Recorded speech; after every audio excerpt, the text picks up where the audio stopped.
welcome back to English online class. And also in the previous class we were studying the bridge course. Among the bridge course we come to know there are two books.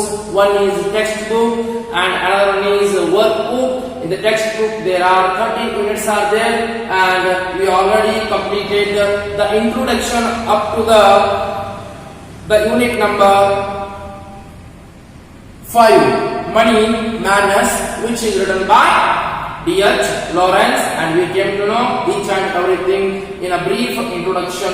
And let us start the next unit, Babar Ali.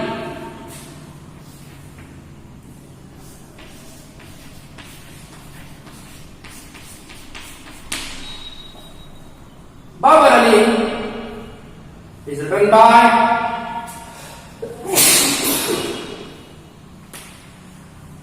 my dear students, Babar Ali is written by Samarpita Mukherjee Sharma.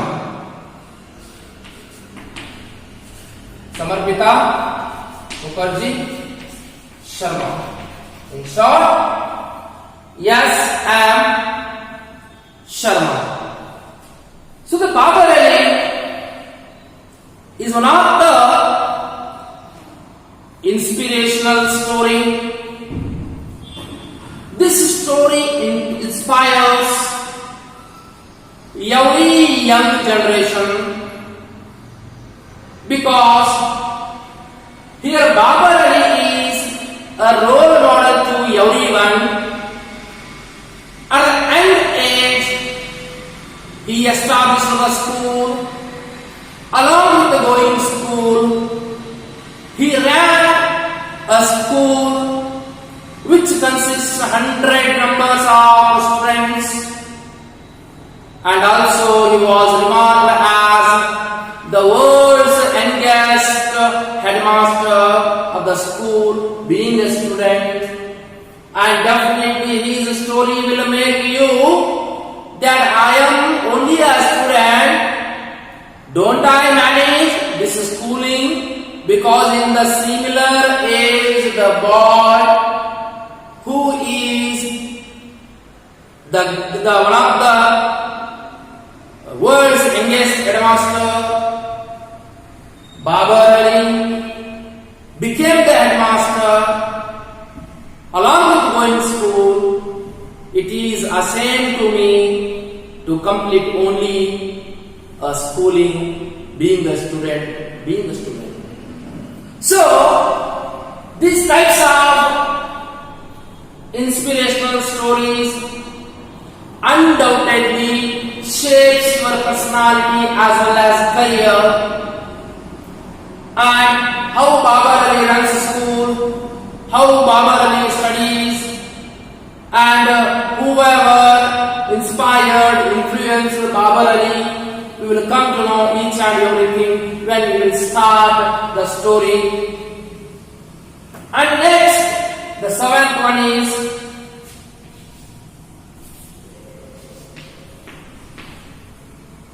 if I was a tree.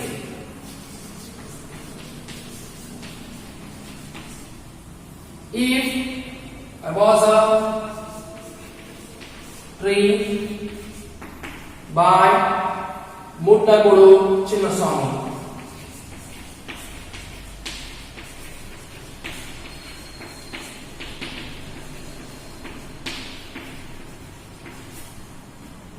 So if I was a tree is a wonderful poem which has the concern about the society, or indirectly we can say it is a social poem. My dear students, if I was a tree is a social poem written by one of the famous poets in the history of Kannada literature, none other than Muttakudu Chinnaswamy. If I was a tree, itself indicates that the man is feeling more better in a being tree than a human being, That's why the I subject symbolizes that being the tree is far better than being the man. But the question is, why the man is going to be a tree, or why the man wishes to be the tree? Because the man has the wonderful life, living life, which was given by God. Still, he was unhappy in being human being, and definitely he would feel the happiness in being tree. So the behind the question with this matter that the casteism, which was deep rooted in the Indian society, that casteism, that gender discrimination, how the backward people suffered by the upper dominant caste, how the backward people exploited by the upper caste dominance. These all things made to feel fed up to Muddakudu Chinnaswamy, who belonged to the lower caste community. So that's why he wrote this poem in concern of social regarding the casteism. So according to his idea that being a human being is not a happy life or a good life, so being a tree is far better than being the human being, according to Muddakudu Chinnaswamy's idea. So don't worry, my dear students. In coming days, definitely you will come to know on what topic, on what theme and significance that this poem is going to deal. Each and everything you will come to know. The eighth one is Watchman of the Light.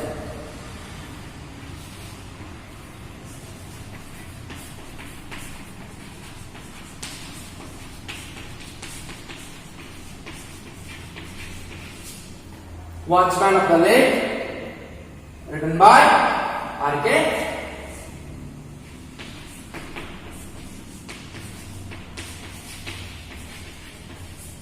Narayan.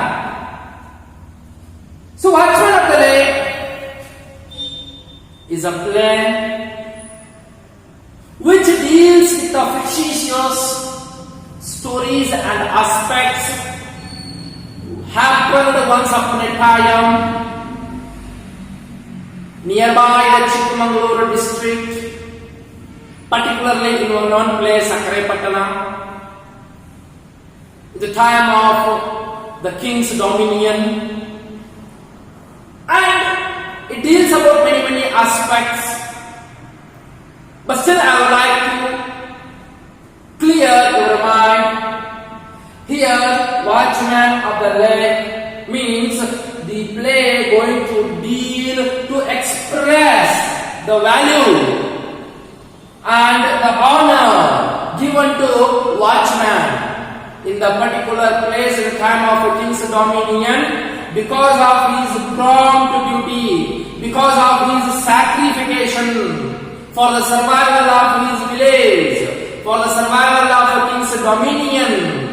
So, how the king along with the villagers honored to the Watchman, and instead of honor, instead of felicitation, they built one shrine in the name of this Watchman. Still, it is existed in a particular district. When we will start the story of the play, definitely we will come to know that who was Watchman and why the villagers along with the king built the shrine in the name of this Watchman, and what was his sacrification, what was his sacrifice for the betterment of the village, for the survival of the village along with the king's dominion. Each and everything we will come to know when we will start the text. And it is written by R.K. Narayan. R.K. Narayan was one of the most prominent novelist, playwright, writer, reformer, philosopher, not only in Indian English literature but also in the world English literature. And definitely we will come to know about R.K. Narayan undoubtedly. So,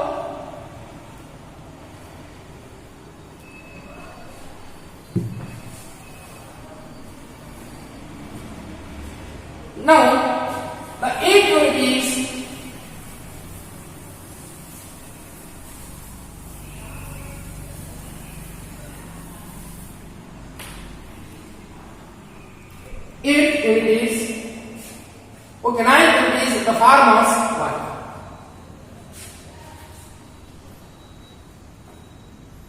The farmer's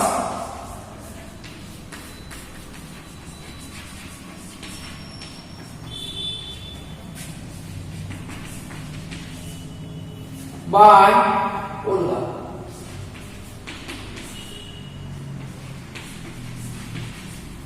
Olga. This is a poem which is written by the poetess or author Olga. Olga is the pen name, and there is a real name behind the Olga. We will come to know when we will start the poem. Until that, just keep in your mind as the farmer's wife is written by whom? The Olga. The farmer's wife. The title itself indicates, and already you came to know that the title something deals with the critical aspect. So the farmer's wife, whenever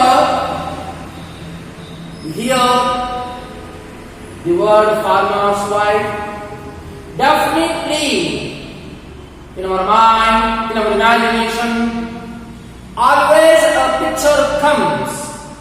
Which picture? Happy or sad, my dear friends? Feeling glad or suffering, my dear friends? My dear students?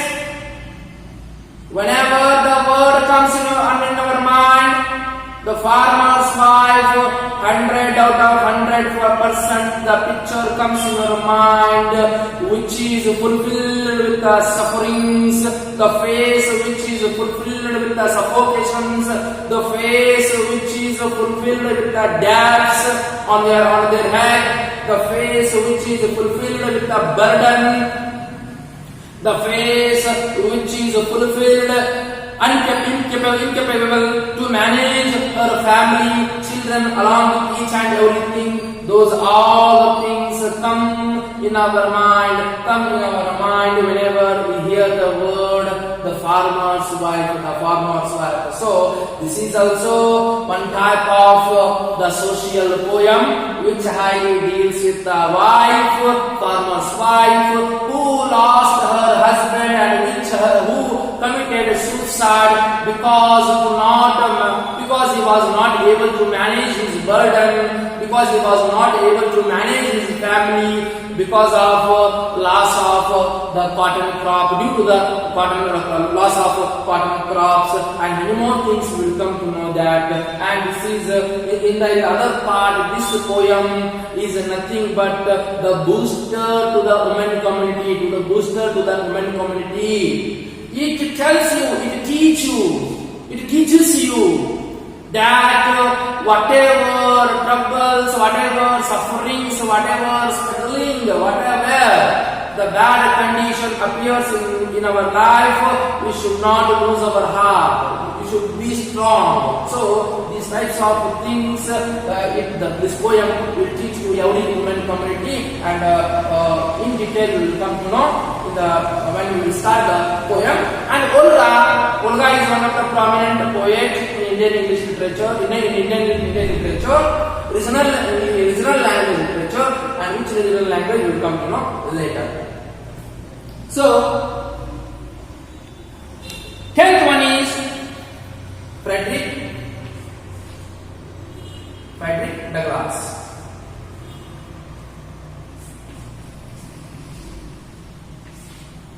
Frederick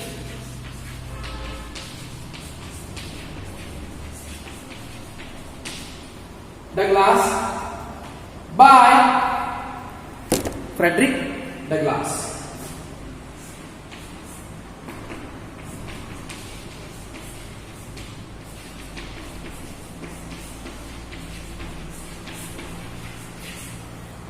So Frederick Douglass is an autobiography. Frederick Douglass is an autobiography written by himself. Frederick Douglass is written by Frederick Douglass. It is like an autobiography. This autobiography deals with the racism, which racism was existed once upon a time in a European land, and how the white European exploited innocent black African people in their land. Sometimes in their land, black African people were exploited.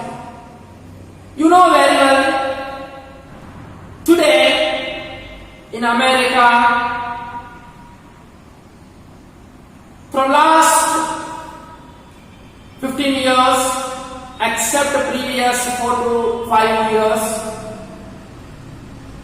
10 years of administration was done by Barack Obama. That Barack Obama belonged to the black African community, which was the minor community, which was the weaker community in America, because they were treated as slaves. But still, Barack Obama became the president of America for a long 10 years, with the full majority being the black. Which black were suffered, exploited by the dominant white Europeans. Among that community, the Barack Obama became the president of US. It's not an easy task because of this personality, Frederick Douglass. Along with Frederick Douglass, there are so many people like Nelson Mandela, Abraham Lincoln, including our Mahatma Gandhi, so many freedom fighters, so many social reformers, so many persons, great persons, who had a concern of universal humanism. They all together fought against the white Europeans. As a result, Barack Obama and previously many great personalities in the US, political status, political stages, political condition, many people became the prime minister, the president, or they also administrated in a many higher official posts because of these personalities, including Frederick Douglass. So, the Frederick Douglass is an autobiography. Undoubtedly, you will come to know a little bit the history, how much white people tortured, treated badly, without discriminating the women or men. They treated badly equally, both physically, mentally, sexually. They tortured, they treated with inhuman things. Those all things you will come to know when we will start the Frederick Douglass autobiography.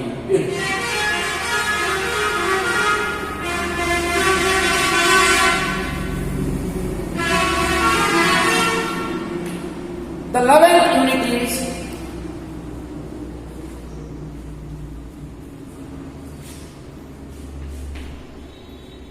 and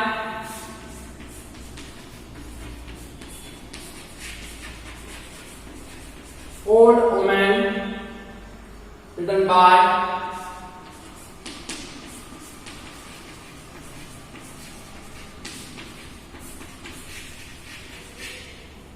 Arun Kolatkar. So, the poem An Old Woman is a simple poem which deals with an old woman and her self-reliant personality And this poem definitely changes the attitude of the personality, that whatever physical appearance looks, it is totally different with their behavior, with their attitude, with their activity. Each and everything you will come to know in the poem called An Old Woman. And Arun Polak was also one of the most prominent literary person in the Indian literature, and definitely you will come to know how this poem is going to change our mind, change our attitude, change our vision, each and everything. The 12th one is two gentlemen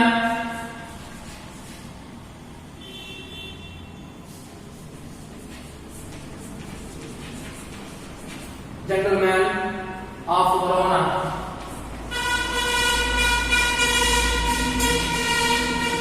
By A.J. Cronin.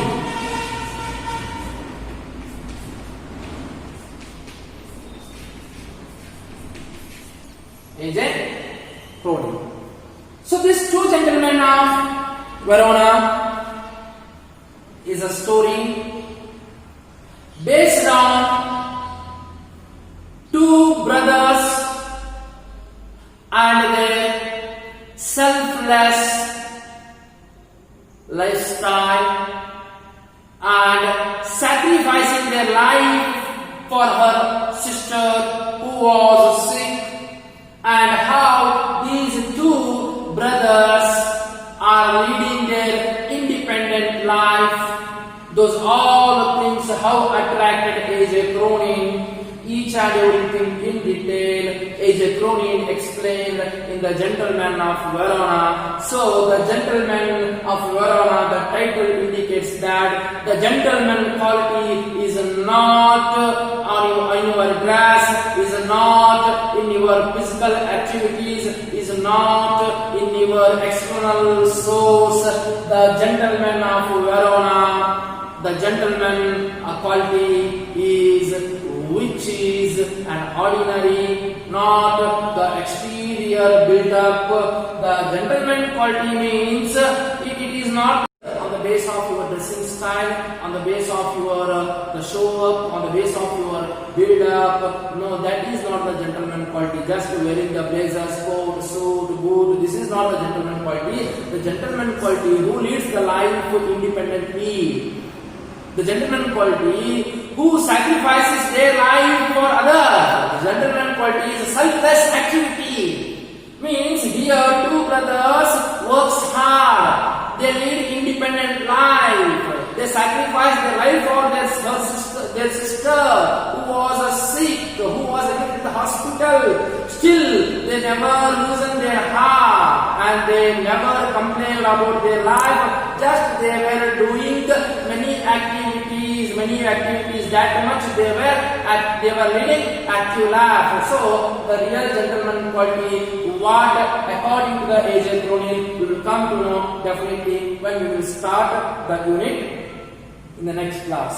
So only the 13 units remain. In the next class I will go to give the brief introduction about the last unit in the next class. And my dear students, still if you have any doubts regarding the bridge course of part 2 session, you can ask and clarify.